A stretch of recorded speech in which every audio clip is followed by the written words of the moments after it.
बिस्मिल्लाहिर्रहमानिर्रहीम। मैं हूँ वैद वासी और आप देख रहे हैं मुझे मेरे यूट्यूब चैनल सवाल तो बनता है। आज मैं मौजूद हूँ ई कॉमर्स के एक बहुत बड़े नाम के साथ, जनाब हाफिज़ एमन साहब के साथ। एक ऐसा लड़का जिसका ताल्लुक बावलपुर के एक बिल्कुल गरीब से घर और बिल्कुल जो पसमानदा इलाके से था, लेकिन कुछ अर्से के बाद उनकी ज़िंदगी कैसे तब्दील हुई। अमेज़ॉन का सफ़र उन्होंने कहाँ से शुरू किया और टूटी कहाँ पे जूतियाँ, छाले कहाँ पड़े, हुज़ूर को अपनी जान के लाले कहाँ पड़े। आज उनसे पूछते हैं। सर अस्सलाम वालेकुम। आपका शुक्रिया जी। और मैं इंशाल्लाह आपको बड़े एतमाद से ये बात बता रहा हूँ कि कुछ अर्से के बाद आप इस बच्चे को भी इससे ज़्यादा कामयाब देखेंगे इंशाल्लाह। क्योंकि आप बड़ा अच्छा माशाल्लाह काम कर रहे हैं और फिर जो दूसरा भी आप फ्रीलांसिंग भी सीख रहे हैं, तो इंशाल्लाह आपका फ्यूचर भी बड़ा अच्छा है इंशाल्लाह सर। सर हमें बताइएगा, अक्सर मेरे भी जो व्यूअर्स हैं क्वेश्चन करते रहते हैं कि हाफिज़ अहमद साहब जो दिखाते हैं, आधे लोग कहते हैं ये फेक है, और अमेज़ॉन के बारे में बताइएगा कि कहाँ से आपकी जर्नी फर्स्ट ऑफ ऑल कहाँ से शुरू हुई। यार मेरी जर्नी तो शुरू हुई थी पैकिंग से। ठीक है। मैं अमेज़ॉन वेयर हाउस में, थर्ड पार्टी के वेयर हाउस में यूके में स्टडी वीज़ा पे गया था और पढ़ने बिल्कुल नहीं गया था, मैं नियत करके गया था। ठीक, मुझे सिर्फ वीज़ा मिल जाए, एक दफ़ा एंट्री मिल जाए, पढ़ना बिल्कुल भी नहीं है। 18 घंटे काम किया अल्हम्दुलिल्लाह, और जिस मकसद के लिए गया था उसमें अल्लाह ने कामयाब किया, क्योंकि काम करने गया था तो अल्हम्दुलिल्लाह बहुत अच्छे अल्लाह ताला ने वहाँ पर रिस्क दिया।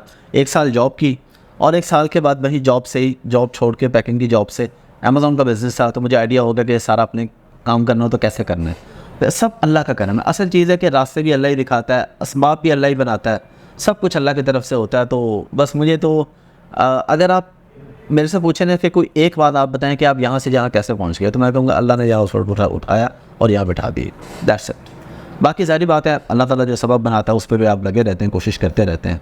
तो वहाँ से सफ़र शुरू हुआ 2012 से और आज तक अल्हम्दुलिल्लाह चलता जा रहा है। सर अपनी डिग्री के बारे में बताइएगा। अच्छा, कुछ लोगों का हमारे यहाँ कंसर्न अब थोड़ा सा कम होता जा रहा है, लेकिन कुछ लोग स्टडी पे इस लिहाज से फोकस कर लेते हैं। देखिए जनरेशन टू जनरेशन चीज़ें चेंज होती जाती हैं। सो आप अगर हम प्रेजेंट एरा की बात करें तो चीज़ें मेरे ख्याल से चेंज है as compare to before 2 decades.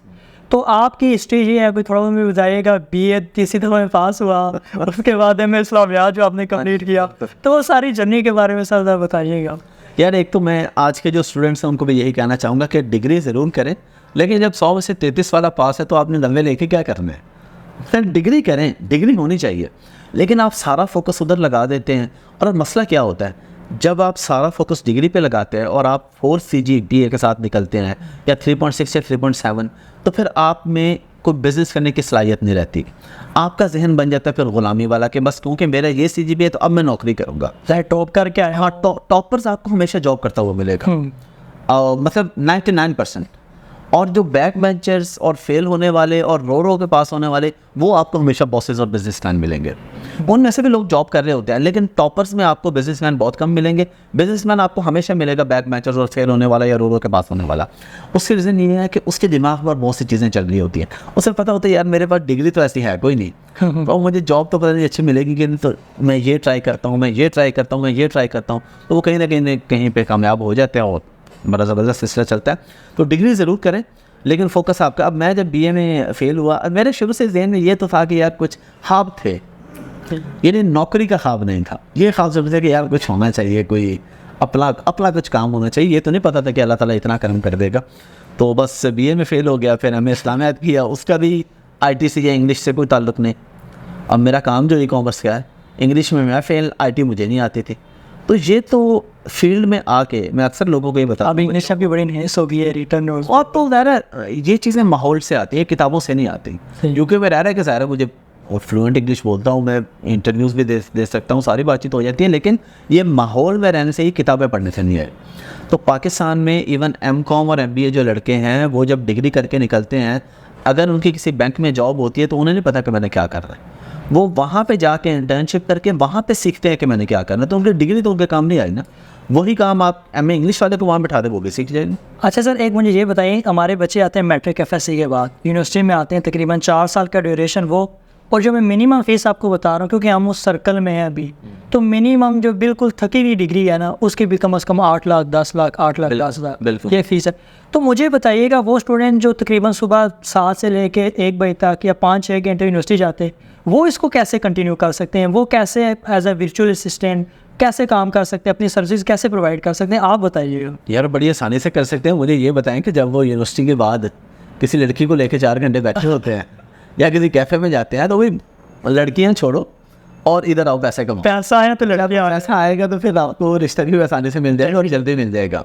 तो हमारे नौजवान, बड़ी अजीब सी बात है, मुझे बड़ा अजीब लगता है कि जब वो कहते हैं हमारे पास टाइम नहीं है, और अगर उनका मोबाइल उठा के देखना तो 6-6 घंटे एक ही नंबर पे चैट हो रही है, तो वो चैट का टाइम किधर से निकला है। तो बेसिकली लड़कियां निकालें अपनी ज़िंदगी से और पैसा अपनी ज़िंदगी में लेके आए। तो अगर इस चीज़ पे फोकस करेंगे तो इंशाल्लाह देखें चंद महीनों में, मैं चैलेंज करता हूँ तमाम वो स्टूडेंट्स जो थोड़े बहुत पढ़े लिखे हैं, मैं यूनिवर्सिटी लेवल की बात नहीं कर रहा, थोड़े बहुत पढ़े लिखे हैं, वो फ्रीलांसिंग कहीं से भी सीखे। मैं इंडिया ना, हमारे पास से लोग ऐसे कहीं से भी सीखे, कुछ भी सीखे, वीडियो एडिटिंग सीखें, ग्राफिक डिज़ाइनर सीखे, सिर्फ ये नियत करने के मैंने 6 महीने, वैसे तो हमेशा के लिए करनी चाहिए, लेकिन 6 महीने मैंने किसी गैर महरम लड़की से बात नहीं की। तो भाई देखिए फिर आप कैसे दिनों में अमीर होते हैं। ये लड़की तबाह करती है जब आप दिन रात लगे रहते हैं, उल्टा उनको लोड भी करवा के दे रहे हैं और उनके नखरे भी उठा रहे हैं और खुद नाकाम भी हो रहे हैं। तो उनको ज़रा ब्लॉक करें तो उसके बाद कामयाबी देखें कैसे मिलती हैं आप। अच्छा सर, आपकी ज़िंदगी में आप डेफिनेटली टफ टाइम देखे होंगे, एक टर्निंग पॉइंट वो कौन सा था जहाँ आपको लगा कि बस ये मंथ अब तुम्हारी ज़िंदगी जो है ना वो बुलिश ट्रेंड शुरू हो गया, बैरिश ख़त्म हो गया? यार मेरे ख्याल में जब यूके गया था तभी से ही बस हालात बदल गए थे ना। यहाँ पे मैं जॉब करता था मोबिलिंग कॉल सेंटर में, हेल्पलाइन पे होता था 111 पे। ठीक है। अस्सलाम वालेकुम जी, अहमद बात करो, फरमाइए। अच्छा, लोगों की नुमाइंदा के तो हाँ, तो यूके जाने पे अल्हम्दुलिल्लाह पहले महीने ही अल्लाह ने अच्छे खासे पैसे दिए, तो बस वो लाइफ चेंज हो गई। तो फिर यूके से पाकिस्तान आए वापस? हाँ, फिर यूके से 3 साल बाद पाकिस्तान, क्योंकि अब बिजनेस चल रहा था ना, उसके बाद तो सारी चीज़ें सेटल हो गई। तो टर्निंग पॉइंट अगर एक कहें तो वो यही था कि पाकिस्तान से इंग्लैंड जाना। अच्छा, मैं एक और चीज़ बताता चलूँ, कुछ लोग हमारा का ये ख्याल है, हमारे डेफिनेटली पाकिस्तानी हम बहाने ढूंढते रहते हैं अक्सर कि हमारे पास वो वसाइल नहीं है। सो मैं हाफिज़ साहब के बारे में बताता चलूँ, ये चेक 77 से हैं, बावलपुर। यस यार, वसाइल वगैरह ये सारा कुछ देखे, मैं जिस दौर में था ना तब तो फिर भी बंदा ये बहाने कर सकता था। मैं 2011 में इंग्लैंड गया ना तो मेरे पास बहाना था, मैं क्या करूँ पाकिस्तान में। लेकिन आज तो किसी के पास बहाना नहीं है। आप तो भाई ग्लोबल विलेज है दुनिया, इंटरनेट आपके पास है तो आप छत्ती चक में भी बैठे हैं तो आप न्यूयॉर्क में ऐसे, और अगर इंटरनेट नहीं है तो न्यूयॉर्क में बैठ के भी आप फारेंगे। अब तो इंटरनेट जब आपके पास मौजूद है तो भाई जहाँ भी बैठे हों आप, टॉप के जो फ्रीलांसर्स हैं ना, अपवर्क और फाइवर पे जाएँ कभी, उस पर टॉप पाकिस्तान जो फ्रीलांसर्स हैं उनकी सिटीज़ देखें, टोबा टेक सिंह, फैसलाबाद, खानेवाल, मियाँ चक, वो फलाना चक, उसमें आपको लाहौर तो इस्लामाबाद के टॉप में मेरे ख्याल 1-2 मिलेंगे, बाकी सारे गांव देहात के लोग मिलेंगे। अच्छा सर, एक क्वेश्चन जो मुझे ये फील होता है कि इंडिया की आईटी इंडस्ट्री है एज़ कम्पेयर टू पाकिस्तान, इतनी गूगल का CEO देखें या वो लोग वो हायर कर में देख लें, फेसबुक, इवन अमेजोन का जो कॉल सेंटर हेड ऑफिस है वो इंडिया में। इसकी क्या वजह? अब आईफोन का भी सुना है कि वो इंडिया में अपनी प्रोडक्शन दे रही, तो उसके पीछे क्या राज है कि हम उस तरह से ग्रो नहीं कर रहे एज़ कम्पेयर टू इंडिया? यार ये यहाँ पे हुक्मरानों की बात आती है, पॉलिटिशियंस की। हमारी प्रायोरिटीज़ नहीं है। कोई भी कंपनी आपके मुल्क में कॉल करके नहीं आपको आएगी, आपको उनके पीछे जाना पड़ेगा, जी मेहरबानी करें हमारे मुल्क में आ जाए। उनका PM जाता है, उनको रिक्वेस्ट करता है, वो आ जाते हैं। हमारे भी अगर लोगों को अगर ये समझ आ जाए, हमारे हुक्मरानों को अगर वो नियत कर लें और वो लग पड़े उनके पीछे, भाई आपको उनके पीछे लगना पड़ेगा ना, डेफिनेटली उनके पीछे लगना पड़ेगा, जी हमें भी कुछ काम दो, तो वो देंगे। उन्होंने बिजनेस देना है, इंडिया के साथ उन्हें कोई ख़ास मोहब्बत तो नहीं है। अच्छा सर, नेक्स्ट ये बताइएगा कि एक बंदा जो है फ्रीलांसिंग स्टार्ट करना चाहता है, उसकी बेसिक क्या रिक्वायरमेंट है? आधी आवाम सोचती है यार मेरी तो इंग्लिश ही नहीं अच्छी है, मेरे पास तो डिग्री नहीं है, तो एक बेसिक फ्रीलांसर के लिए क्या रिक्वायरमेंट होनी चाहिए?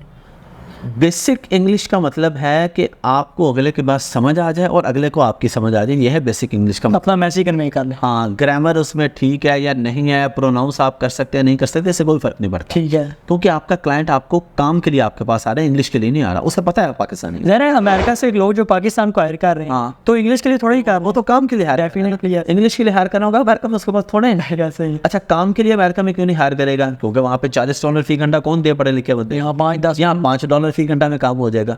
तो बेसिकली फ्रीलांसिंग में आपका क्लाइंट जो आपसे काम कर रहा है वो अपने बेनिफिट के लिए कर रहा है, वो पाकिस्तानी को कोई आसान नहीं कर रहा। वो हर घंटे में अपने 10,000 रुपये बचा रहा है, $30 अपने बचा रहा है हर घंटे, $30-35 एक घंटे के बचा रहा है, इसलिए वो पाकिस्तान में से काम कर रहा है। ठीक है। अच्छा सर, जब हम एज अ ये आते हैं, जो हमें भी प्रॉब्लम्स आई हैं, प्रोडक्ट एंडिंग में बड़ा इशू रहा है, जो एक क्राइटेरिया सेट किया हुआ है $40 आप इन विद इन $100, तो इसके बारे में आपकी क्या पर्सनल सजेशन है कि कैसे वो प्रोडक्ट जो मिल सकती है? आदि वाव तो कहते हैं यार प्रोडक्ट ही नहीं मिलेगी। नहीं देखें, ये तो टाइम टेकिंग प्रोसेस है। इस पर अगर मैं कहूँ कि कोई एक ऐसा ट्रिक ऐसा तो कुछ भी नहीं है। कुछ लोग वीडियोस बना रहे होते हैं जी, आप आएँ बेस्ट सेलर में देखें ये टॉप 100 प्रोडक्ट्स हैं, ये सब फ्रॉड है। तो टॉप 100 में जो बैठे हैं उनके रिव्यूज़ भी तो देखें ना जाकर, कितने कितने पुराने हैं, कब के बैठे हुए हैं। तो वो सिर्फ एक लोगों को बेवकूफ़ बनाने के लिए होता है। असल में टाइम टेकिंग प्रोसेस है। जो आपने सीखा है वो आपको टाइम लगेगा, 2 महीने 3 महीने 6 महीने भी लग जाते हैं, बाज़ दफ़ा 15 दिन में भी मिल जाती है। लेकिन आप ये तो नहीं कह सकते कि अगर प्रोडक्ट हैंड नहीं हो रही तो मैं पैसे कैसे कमाऊँ। आप मीनवाइल किसी को पीपीसी की सर्विसेज दें, उसमें तो आपको कोई टाइम नहीं चाहिए। लिस्टिंग कर सकते हैं, आप लिस्टिंग कर सकते हैं, आप उसको प्रोडक्ट सोर्सिंग की सर्विसेज दे सकते हैं। Yes. बहुत से लोग हैं ना जिन्होंने पहले से हैंड की हुई है Definitely. या जिनकी पहले लॉन्च हुई है, वो कहते हैं जी आप मुझे कोई नया सप्लायर ढूंढ दे जो मुझे $4 की चीज़ 3.5 में दे दे। तो काम तो बहुत सारा है। अगर हंटिंग नहीं भी हो रही तो आप दूसरे ज़रिए से कैसे कमा। और देखें चले एक तो आगे बिजनेस अपना सेलर साइड अकाउंट बनाएं। एज अ वर्चुअल असिस्टेंट इस फील्ड में आने के लिए कितने पैसों की ज़रूरत है? कुछ भी नहीं चाहिए। फाइवर और अपवर्क पे अपने अकाउंट बनाना है और वहाँ पे अपने स्किल सीखने पे अगर आपने लगाया और स्किल्स फ्री भी अवेलेबल है। अब जाहिर बात है अगर आप किसी इदारे में जाके सीखते हैं, आप हैंड्स ऑन प्रैक्टिस लेते हैं, तो अब जो टीम है वो चार्ज करेंगे ना, वो सवाब के लिए तो काम नहीं कर रहे हैं सर टाइम का हाँ, लेकिन अगर कोई सीखना चाहे, आइडिया लेना चाहे, तो यूट्यूब पे भी सब कुछ पड़ा हुआ है। तो अगर आपने कुछ इन्वेस्ट करना है तो वन टाइम अपने ऊपर करना है ना, स्किल सीखने पे। जी सर। उसके बाद जब आप आगे फील्ड करना है तो कोई इन्वेस्टमेंट नहीं है, फिर आपको क्लाइंट मिल रहा है, क्लाइंट आपको पे कर रहा है, और इसमें तो क्लाइंट पहले में नहीं इतना पे कर देता कि आपके जो अपने फीस वगैरह पे होगी तो उससे कई गुना ज़्यादा निकल आता है। अच्छा डेफिनेटली $400-500 भी कर जाए तो। अच्छा सर एंड पे मुझे बताइएगा, पाकिस्तान की ई कॉमर्स की और डिजिटल की एक दुनिया का बड़ा नाम सनी अली, उनका आपकी लाइफ में क्या रोल है और उनका बिल्कुल, उन्होंने मेरे साथ बड़ी एक मेरे मुहसिन है 2017 में जब मेरे साथ मेरे पार्टनर ने फ्रॉड कर लिया था इसके में, तो उसके बाद उनके साथ मिलकर बिज़नेस किया। उन्होंने भी कुछ इन्वेस्टमेंट की, कुछ जितने पब्लिक के लिए उतने नहीं की, और एक और दोस्त है इमरान भाई, तो हम तीनों ने मिलकर किया से, और कुछ और कारोबारों की वजह से इख्तिलाफ भी हो गए। ठीक है। तो ये चीज़ें लाइफ के हिस्सा चलती रहती है, लेकिन बहरहाल उनका एक इम्पैक्ट है मेरी लाइफ के ऊपर और मैं उसको मानता हूँ। बिल्कुल ठीक है। अच्छा सर एंड पे कोई वैसे मेरी पर्सनल सजेशन भी यही है कि इतने एफर्ट्स हमारी 8-8 10-10 घंटे 15-15 डिग्रीज पे लगाने के बजाय अगर हम ई कॉमर्स, क्योंकि दुनिया चेंज हो रही है अब, और हमें भी अगर हम चेंज ना करेंगे तो हम पीछे रह जाएंगे। बिल्कुल। तो आप अपना कोई मैसेज और मेरे यूट्यूब चैनल के थ्रू देना चाहें या मेरे पेज के थ्रू देना चाहें तो मेरी ऑडियंस को काइंडली। मैसेज यही है कि जी कोई ना कोई ऐसा काम कर लें, ऐसा काम सीख लें जो आप किसी को सर्विसेज प्रोवाइड कर सकें और आपको जाना ना पड़े वहाँ। अब इसमें आप खुद सोचें क्या क्या हो सकता है। SEO हो गई, वेब डेवलपमेंट हो गई, ग्राफिक डिज़ाइनिंग हो गई, वीडियो एडिटिंग हो गई, अमेज़न का काम हो गया, शॉपिफाई का हो गया, वॉलमार्ट का हो गया, प्रोडक्ट हंटिंग इसके अंदर आ गई, प्रोडक्ट सोर्सिंग इसके अंदर आ गई, PPC इसके अंदर आ गई, इतने सारे काम हैं।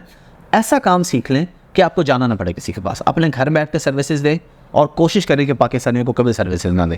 मतलब आपका फॉरेन क्लाइंट हो ताकि आपको हैवी अमाउंट है।